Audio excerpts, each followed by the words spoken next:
Everyone, क्या हाल चाल है। CBS कॉन्फिडेंस बूस्टर सीरीज़ का नेक्स्ट पार्ट है दोस्त। और इसमें हमको लगता है ज़्यादा क्वेश्चन नहीं है, 4 सवाल हैं आज। बट फिर तुम कहोगे 4 सवाल लेके आ जाते हैं, टाइम नहीं है आपके पास क्या। बट दोस्त, ये 4 सवाल के माध्यम से कम 40 सवाल तो बता के ही जाएंगे, इतना वादा है। सबसे पहले लास्ट क्वेश्चन से शुरू करते हैं, हमारे हिसाब से काफ़ी इंपॉर्टेंट क्वेश्चन है ये। और उसके बाद अगर 20 मिनट में ख़त्म कर दिए 20 मिनट से पहले, तो कुछ ज्ञान की बातें भी करेंगे। हाँ, let's start. The question says, कह रहा है choose, consider the following statement and choose the correct statement. ठीक है, कह रहा the UN has declared 2023 as the International Year of Millets.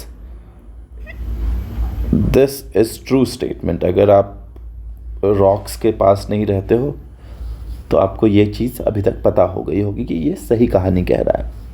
अब मिलेट्स के बारे में कुछ जानकारी प्राप्त कर लेते हैं। मिलेट्स होता क्या है? सबसे पहले तो बहुत सुने, इंटरनेशनल ईयर ऑफ मिलेट्स कह रहा है, तो मिलेट्स है क्या? क्या व्हीट मिलेट है? नहीं दोस्त, व्हीट मिलेट का श्रेणी में नहीं आता है। राइस मिलेट के श्रेणी में आता है? नहीं। तो मिलेट के श्रेणी में आता क्या है? मिलेट के श्रेणी में आता है बाजरा, मिलेट के श्रेणी में आता है ज्वार, मिलेट के श्रेणी में आता है रागी, मिलेट्स में क्या आता है और कोडो, इस तरह की चीज़ें आती हैं। कह रहा है millets score over rice and wheat in terms of minerals and vitamin.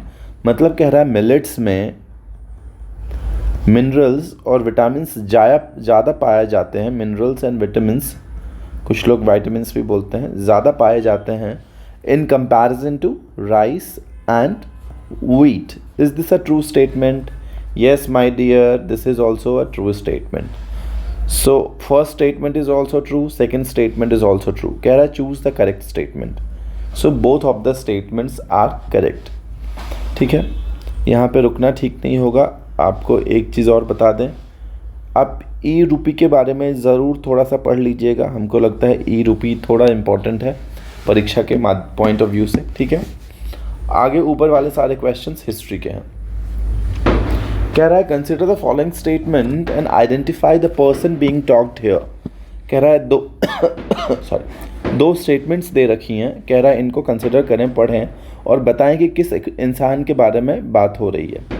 कह रहा है he was never appointed as the president of any INC session. कह रहा है इनको कोई भी INC सेशन का प्रेसिडेंट नहीं बनाया गया था। तो इस हिसाब से आप ऑप्शन बी एलिमिनेट कर देंगे, क्योंकि आपको पता है 1924 में महात्मा गांधी जी को बनाया गया था। अब देखो दोस्त, एक ऑप्शन तुमने एलिमिनेट कर दिया है, एकदम इसको टिक करके आना है एग्जाम में, इसको छोड़ना ही नहीं है। अगर इसको छोड़ोगे तो बेवकूफ़ कहलाओगे। कह रहा है he referred to the annual Congress session as frog croaking session. तो जब आप यहाँ पढ़ते हैं तो आपको ये चीज़ पता होना चाहिए कि ये बाल गंगाधर तिलक जी के बारे में बात कर रहा है। Tilak ji annual Congress sessions को फ्रॉग क्रॉकिंग सेशन कहते थे।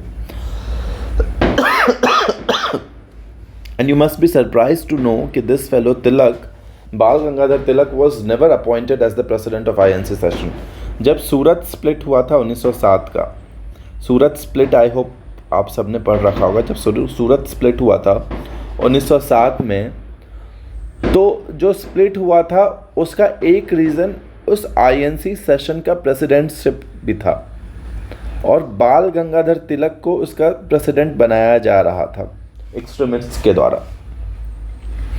बट चूँकि मॉडरेट्स उस समय ज़्यादा संख्या में थे, मॉडरेट्स की ज़्यादा बोलती थी कांग्रेस में, तो बाल गंगाधर तिलक को नहीं बनाया गया और रास बिहारी घोष जी को बनाया गया। बोस को नहीं, घोष को। रास बिहारी घोष जी मॉडरेट थे, रास बिहारी बोस एक्सट्रीमिस्ट थे। ठीक बात हो गई, इसमें कोई दिक्कत है? हमको नहीं लगता है इसमें आपको कोई भी समस्या होनी चाहिए इस क्वेश्चन में। इस चीज़ में मुझे और कुछ आपको बताना है क्या? इस चीज़ में मैं आपको एक चीज़ और बताना चाहता हूँ। वो मैं क्या बताना चाहता हूँ वो देख लेते हैं। जब आईएनसी इंडियन नेशनल कांग्रेस बना 1885 में, शादी हो रही है किसी की इसलिए इतने पटाखे फूट रहे हैं। इंडियन नेशनल कांग्रेस बना 1885 में, तो इसके साथ कुछ थियोरीज आई। कुछ लोग इसके बिलीवर थे, कुछ नहीं थे। तो उसमें जो थियोरी आई, सबसे पहली थियोरी थी safety valve theory.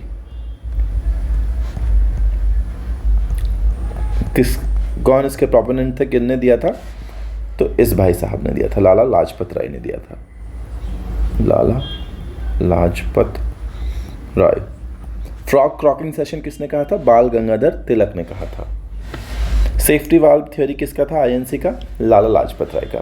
Conspiracy theory किसने दी थी?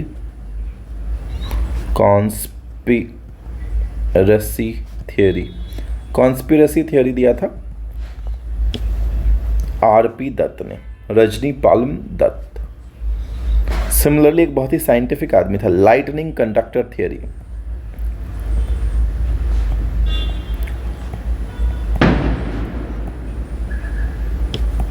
गोपाल कृष्ण गोखले। इससे ज़्यादा मुझे नहीं लगता इस क्वेश्चन में हम घूम फिर के भी कुछ डिस्कस कर पाएंगे। अब पहला सवाल से शुरू करते हैं। कह रहा था tenure of Congress ministries formed in the election of 1937 after the government of India act 1935 was. इसका मतलब क्या कह रहा है? गवर्नमेंट ऑफ इंडिया एक्ट 1935 के तहत कोई चुनाव हुआ था जो कि 1937 में हुआ था।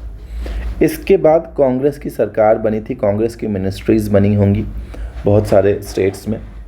वो कांग्रेस की मिनिस्ट्रीज़, कांग्रेस की सरकार कितने दिनों तक रही, इस पे चर्चा चाह रहा है वो आपसे, इस पे वो आपसे सवाल कर रहा है दोस्त। तो आपको पता होगा जब ये 1937 के इलेक्शन हुए थे तो उस समय बहुत सारे प्रोविंसेस में कांग्रेस रूल गवर्नमेंट बनी थी, कुछ में नॉन कांग्रेस रूल गवर्नमेंट बनी थी। ठीक है,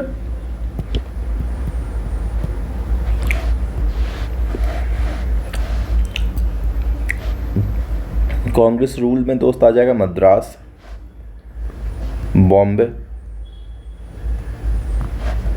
central province, CP Connaught place वाला नहीं है, सेंट्रल प्रोविंस है, Odisha, Bihar, United province UP.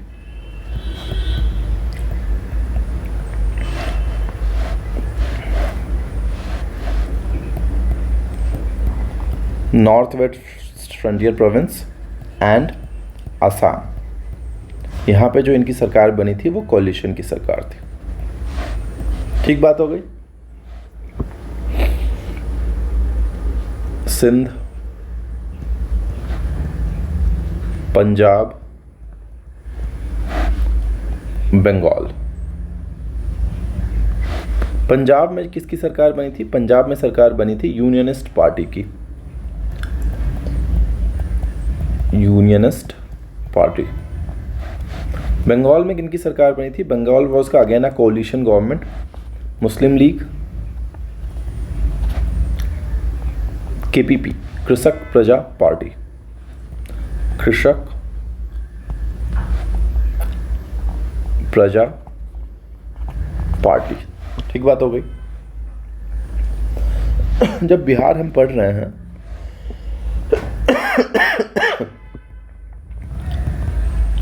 तो बिहार में if I am not wrong total seats जो इस समय थे दोज वर 152।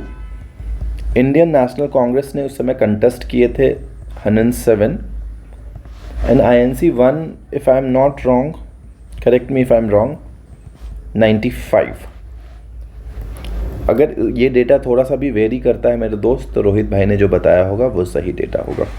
ठीक है, और एक चीज़ और बता दें लास्ट मोमेंट पे ना, जो तुमने डेटा पढ़ रखा है, जो तुमने शुरू से याद रखा है, गो विद दैट, क्योंकि ये सारी छोटी छोटी चीज़ें ऐसी हैं ना जो एग्ज़ाम में आएंगी नहीं बट एग्ज़ाम से पहले तुमको कंफ्यूज बहुत करेंगी ये।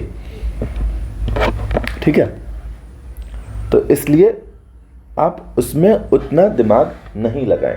अब जैसे मैंने यहाँ 6 स्टेट्स लिख दिया है, तो कुछ लोग कहेंगे कि सर मेजॉरिटी तो उनको 5 ही स्टेट में आया था, 5 ही प्रोविंस में आया था, आप छठा क्यों लिख रहे हैं? दोस्त, मैंने क्या लिखा, कहीं लिखा क्या मेजॉरिटी वाला स्टेट है? बॉम्बे में उनको मेजॉरिटी नहीं आया था बस, but they were the single largest party. Madras में मेजॉरिटी आया था, सेंट्रल प्रोविंस में आया था, उड़ीसा में आया था, बिहार में आया था, यूनाइटेड प्रोविंस में आया था। सो INC secured majority in 5 provinces only, and in Bombay they emerged as the single largest party. यहाँ पे हाँ तो देखो दोस्त, 1937 में चुनाव हुआ, अक्टूबर 1939 में कांग्रेस ने रिजाइन कर दिया सारी जगहों से। Congress cabinet of all provinces, जहाँ जहाँ उनकी सरकार थी, दे रिजाइंड।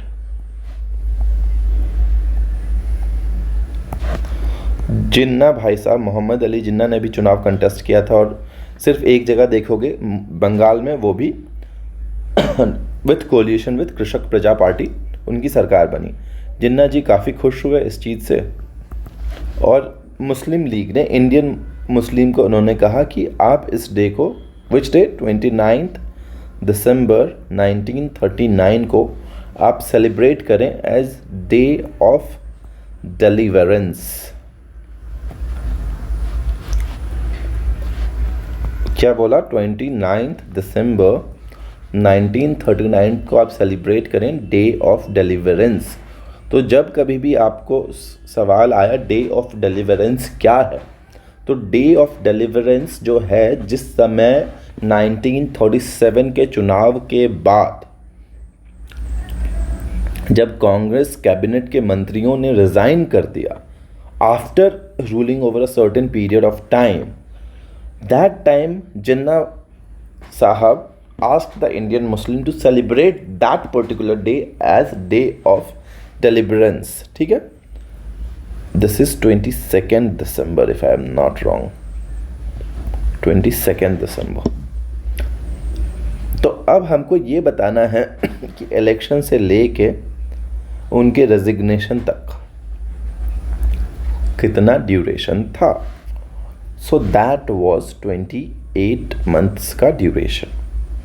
इसका मतलब the tenure of Congress ministries formed in the election of 1937 after the Government of India Act of 1935 was 28 months। ठीक बात हो गई। अब अगला सवाल पे आते हैं। कह रहा है arrange the following events in chronological order. अभी हमने आपको इसका डेट तो बता दिया, समवेयर दिसंबर 1939। अब कह रहा है, और अगर आप पढ़े होंगे तो आपको इसका डेट भी पता होगा कि इंडिविजुअल सत्याग्रह का डेट क्या है। डेट नहीं तो कम से कम आपको महीना पता होगा, ईयर तो पता ही होगा कि इंडिविजुअल सत्याग्रह कभी हुआ है, किस समय जाके हुआ है। End of, if I am not wrong, 1940s, 1940 के लास्ट में हुआ है, नवंबर दिसंबर काइंड ऑफ टाइम में हुआ है। अगस्त ऑफर है, अगर ईयर नहीं याद है, महीना तो पता चलिए जाएगा। अगस्त की कहानी कह रहा है। पाकिस्तान रेजोल्यूशन आप भूल सकते हैं। एक बार हम वापस से सब पे चर्चा कर लेते हैं, फिर हम क्रोनोलॉजी में सजा लेंगे सारी चीज़ों को। सबसे पहले हम पाकिस्तान रेजोल्यूशन की चर्चा करते हैं।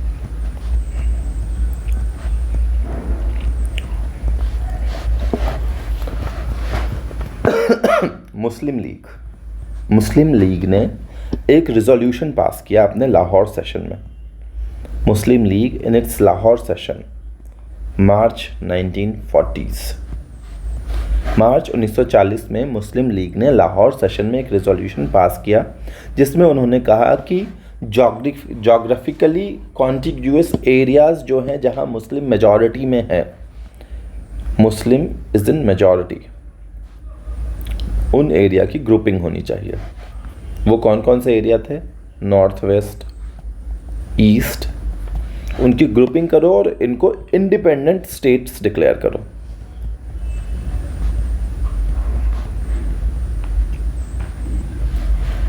जिसमें कि ऑटोनॉमस होंगे और इनका खुद का कॉन्स्टिट्यूशन होगा। ठीक बात हो गई। तो हमको ध्यान क्या रखना है, पाकिस्तान रेजोल्यूशन मार्च 1940 की कहानी कह रहा है। तो दिस इज मार्च 1940। अगर हम यहीं पे पाकिस्तान रेजोल्यूशन पे बात ख़त्म कर देंगे तो बात बनेगी नहीं। हम आपको और कुछ चीज़ बता देते हैं। द वर्ड पाकिस्तान, पाकिस्तान शब्द जो है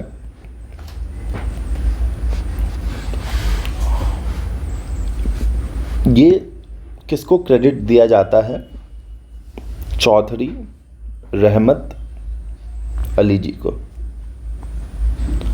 पाकिस्तान शब्द का यूज़ करने का क्रेडिट सबसे पहली बार चौधरी रहमत अली को दिया जाता है। सेपरेट मुस्लिम नेशन, सेपरेट मुस्लिम नेशन, इस आइडिया को ओरिजिनेटर किसको माना जाता है, इस आइडिया को ओरिजिनेटर माना जाता है मोहम्मद इकबाल को। कुछ फैक्ट्स हैं जो अगर आप याद रखेंगे तो सही रहेगा। पाकिस्तान शब्द का ओरिजिनेटर किसको माना जाता है, चौधरी रहमत अली को। सेपरेट मुस्लिम नेशन का ओरिजिनेटर किसको माना जाता है, इस आइडिया का प्रोपेडेंट किसको माना जाता है, मोहम्मद इकबाल को। मुस्लिम लीग ने पाकिस्तान रेजोल्यूशन कब पास किया, मुस्लिम लीग ने पाकिस्तान रेजोल्यूशन पास किया, अभी हमने पढ़ा इसको, मार्च 1940 लाहौर सेशन।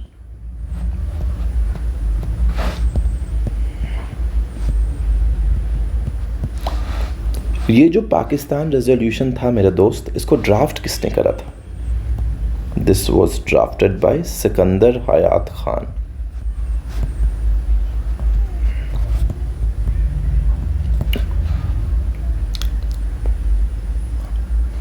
मुस्लिम लीग का जो ये वाला सेशन था, Lahore session, this was presided by whom, none other than the famous Jinnah.